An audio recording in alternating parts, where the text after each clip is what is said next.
Wow. What a sight to see.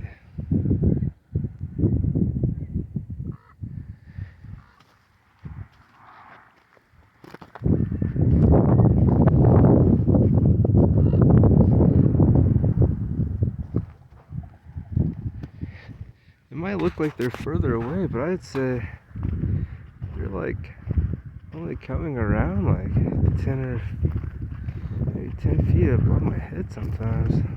Or they were at least at first. I was gonna have to take one down for a second.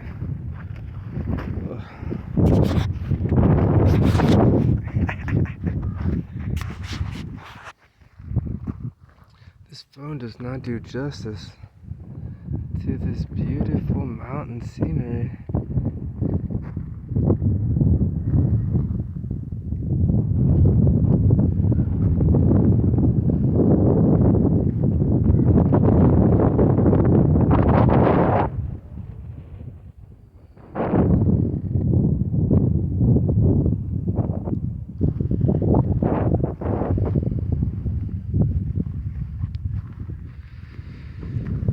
Oh, what an adventure so far. This is day number 16, or I guess technically 17, because today is January 16th, and I started on December 31st, 2022. This is day number 16. Today I mucked out some stalls, some horse stalls, and then I completely mucked out all this mud and muck that was in a stall that had got really muddy from the excessive rain that Southern California is having. And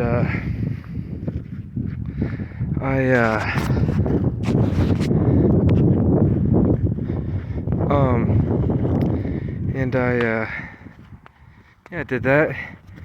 Yesterday was nice.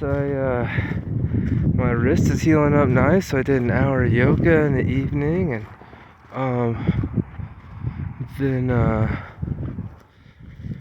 played my guitar for like 3 hours and played my hand drum for like 45 minutes. Nice to see the sun coming through a little bit. I thought California was supposed to be sunny. I guess this is the worst rain that they've had since El Nino, which is like 97, 98. Yeah, so I think this is day number 4 or 5 on the farm, on the Firestorm Equestrian Center. I think that's how you say it. Equestrian. Oh, look at the sun. In the sun, I feel as one. In the sun, married.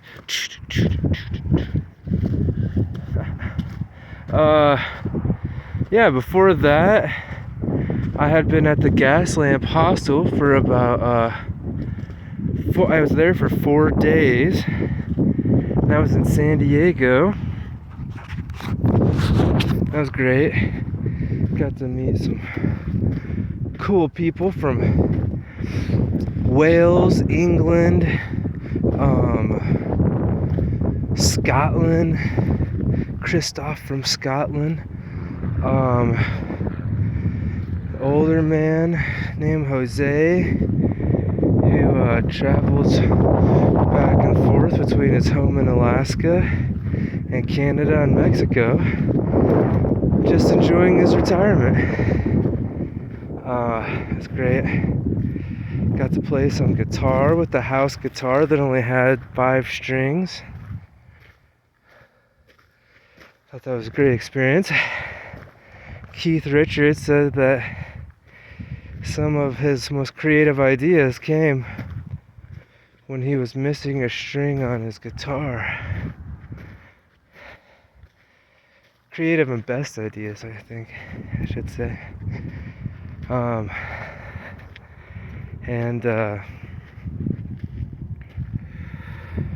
yeah, and before that, I stayed a night on the street in the beach, or next to the bay in San Diego, which I was very stupidly. Oh, that sun feels great. So I stand here and soak it up. Oh, nice sunshine coming through down in the valley. And then I stayed the night on the by the bay with just my sleeping bag and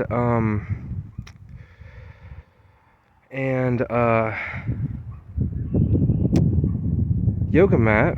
And stupidly, I had left well, not stupidly. I planned on staying at the airport and just sleeping there to try to save a little money. But I didn't bring my hat with me, and I was testing out this jacket, and stupidly I didn't bring another jacket with me. I was in a hurry because the bus was the Surfliner, the Pacific Surfliner, took a while to get to where it was going. It stopped because of rain on the tracks. That took like an extra hour, so I was rushing to my storage facility, and I had to get out of there like I walked out with like 1 minute to spare before I had to be out. And so I did that, and yeah, so the airport was not gonna work. It was just like too many frazzled people. Like, I did not like the energy at the airport, so I was just like, I'll sleep on the bay. And that was kind of an interesting experience. If you walk around that bay area, there's like kind of like the more tourist, or there's kind of like the more like boardwalk part where like lots of people are, spend a lot of time. And then there's like this like more like harbor area where like there's like a lot of yachts and stuff like that. And where I had stayed at the Sheraton a couple of nights before, and I was like, I'm surprised that like there's not homeless people over here. This is like much better than over where I was on the bay before. And so I was just kind of scoping out the situation and trying to stay warm because I didn't have the proper gear. It was in my storage facility. And so I was sitting there meditating, kind of trying to hide myself a little bit from I tried to hide myself a little bit from the road. And I was just sitting there doing Vipassana meditation, trying to keep myself warm with the deep breath, or just from following my breath, and take my mind off of the cold. And I opened my eyes up, and there was a naval ship that had just like, that was like, had that, like, I'd seen it like off in the distance without its lights on, but now it wasn't like, it was like, it had like moved a lot closer towards me and it had its lights on, and I was like, I just closed my eyes again. I was like, oh, that's nothing. And I opened them back. I was like, wait a second, that's a naval ship and it's got all its lights on now and it's much closer to me. And then like anytime I'd look over at it, someone on the deck would like shine a flashlight, would like light a flashlight, not like at me, but just like on the deck. And then like I'd look away and I'd be like, and I just kind of like look around and I was like, oh shit, I better get the fuck out of here. And so I like kind of packed up some stuff, that like my yoga mat, which I'd been sitting on, and I like started to walk down the road, and like anytime I'd like turn around and look at the boat, like somebody would like turn on a flashlight. And I was like, I better get the fuck out of here ASAP. So that was kind of a long, a hard day. I feel bad for these homeless people. Like, I mean, I don't know. I guess most of the time, I guess it's not that bad for them because the weather's pretty nice. But this has been a shit year for California. Can't say it's too bad. I mean, for Indiana, I mean, any rain at all, you know, these people think they're gonna melt. You know, they should fucking see the 60-mile-an-hour wind. You know, at 25-degree weather, torrential downpour. Yeah. So then, the night before that, I stayed in the Sheraton, courtesy of the first woofing place I stayed at, and that, for reasons I won't go into here, that didn't work out.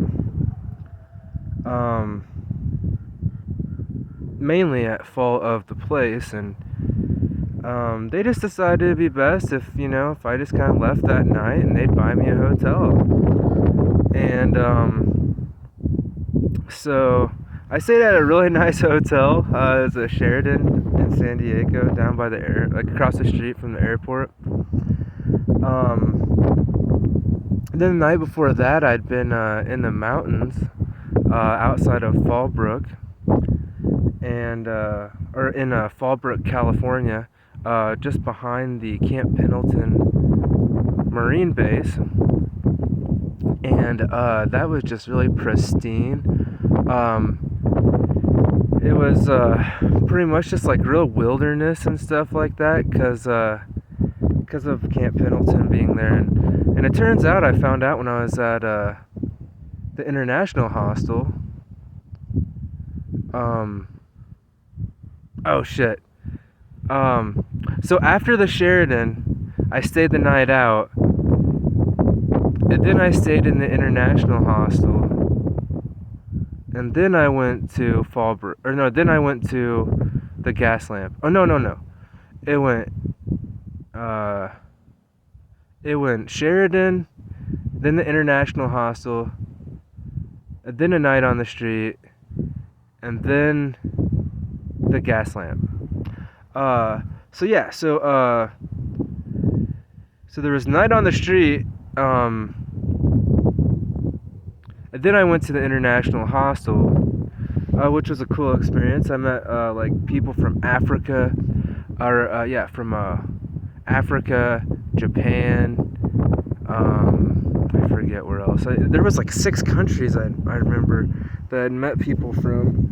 I think like another England, somewhere else. It was really cool. It's great. They had more food than the other place, than Gaslamp did. So you know, like, that's a great, like, some of these hostels have all kinds of food that people leave behind, and these two, like Gaslamp and the other place, didn't, but they had some food, and so I raided the International Travelers Hostel's kitchen and ate a bunch of stuff. That was free. Yeah, and then so then it was night on the street, International Hostel,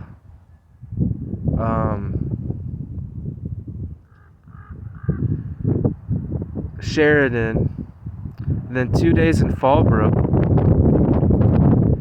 and then before that, I had traveled from Indianapolis to on my way to I traveled from Indianapolis. I had an 8-hour layover in Las Vegas, so I took the free shuttle into Vegas. I went to the Caesar and the Palomino, I think is what it's called. I was really impressed. There was like so many hot women everywhere. I could not believe it. Like, so many women that had plastic surgery. And And it was like, wow, like, you know, most of the time you see those like Hollywood pictures of like, it's just, they look all messed up and fake, but it was like, God, like visually they were just stunning. And yeah, I spent like $12 on like slot machines, and I was like, I did not enjoy this very much at all. I didn't enjoy this at all, so I quit wasting my money. And that was part of like when I first got to Las Vegas, I was like there's hot women everywhere wearing these cool little disco gowns and stuff. And like, I was like, why? But they all have these like glum looks on their face. I was like, why do they have these glum looks on their face? And then I like lost $12 on slot machines, and I was like, I totally get why they're glum. I was like, this kind of feels like crap. There's like a losing energy that you tap into or something when you start losing money. That's just like, ugh, it's gross.